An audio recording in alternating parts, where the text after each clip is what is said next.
साथियों नमस्कार, मैं हरिश्चंद्र पांडवाल एचवी शॉर्ट्स में आप सभी का स्वागत करता हूं।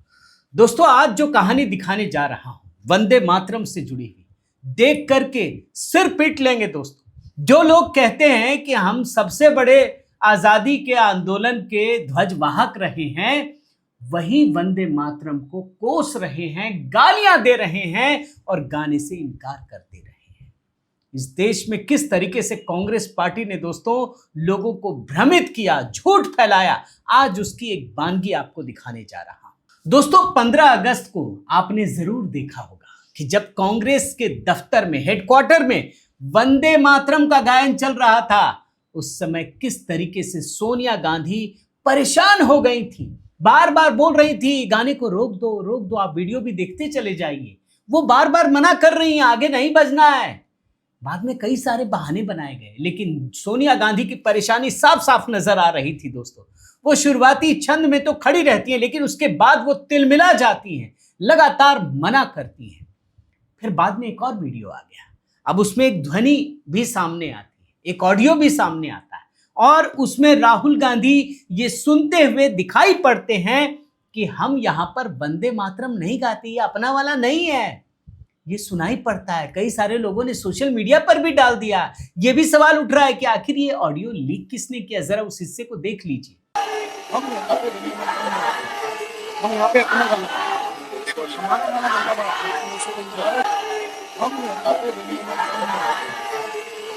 अपना देखा आपने दोस्तों।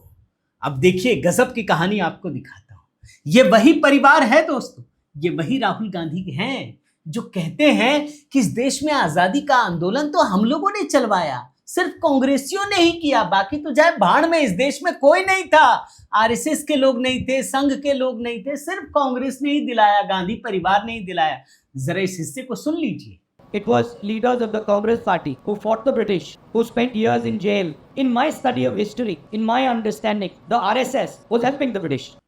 अच्छा, मजे की बात क्या है दोस्तों कि सोनिया गांधी, भाई जिनका जन्म इटली में हुआ, शुरुआत से इटली की नागरिक रही, पैदाइश हुई, पालन पोषण हुआ और शादी के बाद भारत आई हैं, वो भी कहती हैं कि आजादी के आंदोलन में सिर्फ कांग्रेस का हाथ है, इन आरएसएस भाजपा वालों का नहीं है। सुन लीजिए।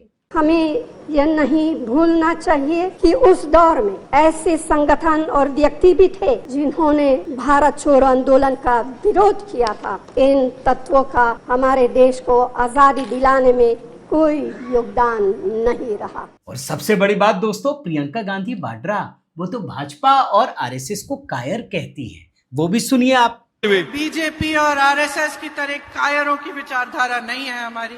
अब देखिए दोस्तों, आरएसएस के योगदान पर तो मैंने पुस्तक ही लिख रखी है, लेकिन पल भर के लिए मान लीजिए कि स्वतंत्रता आंदोलन में सिर्फ गांधी परिवार का योगदान है, मान लीजिए सिर्फ कांग्रेस का योगदान है, आरएसएस भाजपा का नहीं है, मान लिया हमने।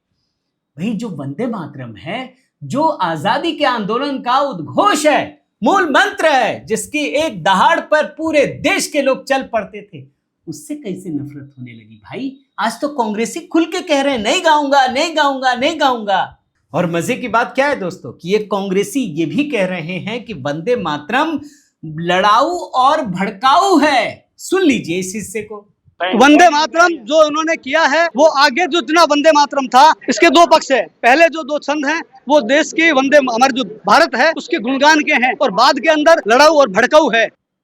अब आप खुद तय कर लीजिए दोस्तों, कहीं जाने की जरूरत नहीं है कि इस देश में आजादी के आंदोलन में अगर ये वास्तव में यही कांग्रेस है, तो इस कांग्रेस का कितना योगदान है? भाई उस समय का रहा होगा, लेकिन ये कांग्रेस वो कांग्रेस तो बिल्कुल नहीं है। ये तो देश के मूल मंत्र से नफरत करने वाले लोग हैं, ये वंदे मातरम का विरोध करने वाले लोग हैं। ये कैसे राष्ट्रवादी हो सकते हैं? जरूर ये सवाल पूछने की जरूरत है।